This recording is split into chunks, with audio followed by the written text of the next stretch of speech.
Halo semuanya.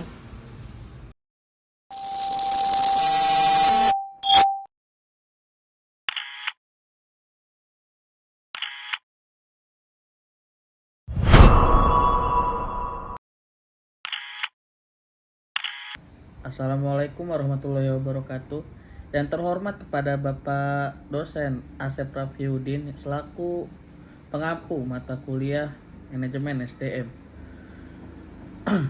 Menurut survei LinkedIn tahun 2024, lebih dari 70% perusahaan di Indonesia menyatakan bahwa tantangan terbesar dalam manajemen SDM adalah menemukan kandidat yang benar-benar sesuai dengan kebutuhan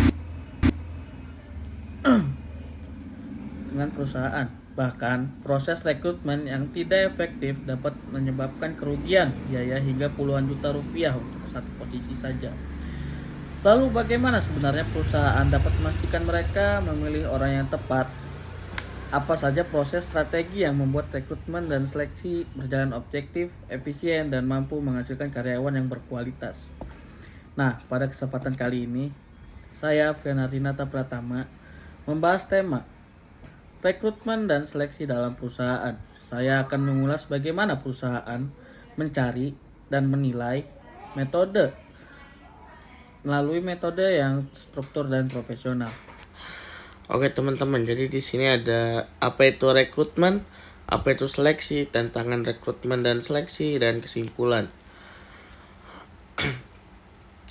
Jadi di sini ada latar belakangnya. Organisasi membutuhkan karyawan yang tepat agar tujuan dapat tercapai. Karena itu, rekrutmen dan seleksi menjadi proses penting untuk menemukan dan memilih kandidat terbaik. Proses yang tepat akan mendukung kinerja dan efektivitas organisasi. Jadi, masalah yang banyak dihadapi oleh seleksi dan rekrutmen ini yaitu banyak organisasi kesulitan mendapatkan kandidat yang benar-benar sesuai dengan kebutuhan jabatan. Proses rekrutmen dan seleksi sering kurang efektif sehingga menyebabkan salah penempatan, rendahnya kinerja, dan meningkatkan turnover. Jadi tujuan seleksi dan rekrutmen di sini adalah memastikan organisasi memperoleh kandidat terbaik yang mampu mendukung pencapaian tujuan dan meningkatkan kinerja perusahaan, mendapatkan karyawan yang berkualitas sehingga organisasi dapat beroperasi secara efektif dan efisien. Definisi rekrutmen. Rekrutmen adalah proses sistematis yang dilakukan organisasi untuk mencari dan mengidentifikasi calon tenaga kerja yang memiliki kualifikasi sesuai dengan kebutuhan jabatan. Rekrutmen bertujuan membangun kumpulan pelamar atau applicant pool yang memadai agar organisasi dapat memilih kandidat yang terbaik. Definisi seleksi. Seleksi adalah proses penyaringan dan penilaian terhadap pelamar untuk memilih kandidat yang paling cocok dan memenuhi kualifikasi untuk suatu posisi dalam perusahaan. Dalam seleksi, perusahaan menilai kemampuan, pengalaman, kepribadian, dan kecocokan kandidat melalui berbagai tahap seperti tes, wawancara, psikotes, dan medical check-up. Menurut Dassler, rekrutmen adalah proses menarik individu yang memiliki kemampuan dan minat untuk mengisi posisi tertentu dalam organisasi. Proses rekrutmen menurut Dassler juga yang pertama ada identifikasi kebutuhan SDM, yang kedua analisis jabatan, yang ketiga penyusunan job description, yang keempat ada penetapan strategi rekrutmen, yang kelima penyebaran informasi lowongan, dan yang keenam penerimaan lamaran. Dan di sini ada teori Prof. Rifai. Rekrutmen adalah usaha untuk mencari calon tenaga kerja yang memenuhi kualifikasi baik dari sumber internal maupun eksternal. Dan menurut Handoko tentang seleksi yaitu adalah serangkaian langkah kegiatan untuk memutuskan apakah seorang pelamar akan diterima atau tidak menjadi karyawan. Proses ini dimulai setelah tahap rekrutmen selesai, yaitu ketika sejumlah pelamar yang memenuhi syarat telah kumpul. Tahapan seleksi menurut Dessler. Yang pertama ada screening berkas, yang kedua tes kemampuan, dan yang ketiga tes psikologi, yang keempat wawancara HR, yang kelima wawancara user, yang keenam cek referensi, dan yang ketujuh keputusan penerimaan. Kriteria seleksi yang baik menurut Armstrong. Seleksi yang baik itu harus memenuhi validitas atau mengukur kemampuan yang relevan. Yang kedua, reliabilitas atau konsisten. Yang ketiga, fairness, adil. Dan yang terakhir, objectivity, bebas atau bias. Sumber rekrutmen itu biasanya ada dua, yaitu ada yang dari internal dan eksternal.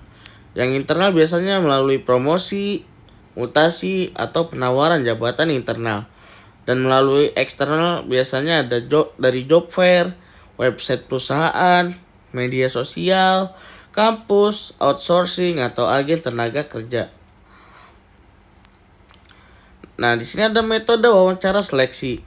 Jenis wawancara biasanya terstruktur atau terstruktur, tidak struktur, behavior interview, case interview, dan contoh pertanyaannya biasanya ceritakan situasi Anda memecahkan masalah dan bagaimana Anda bekerja dalam tim. Tantangan seleksi dan rekrutmen. Yang pertama, persaingan mendapatkan talenta terbaik. Kedua, teknologi AI and ATS. Yang ketiga, Gen Z di dunia kerja. Yang keempat, tingginya turnover. Dan yang terakhir, kurangnya kecocokan antara skill dan kebutuhan perusahaan.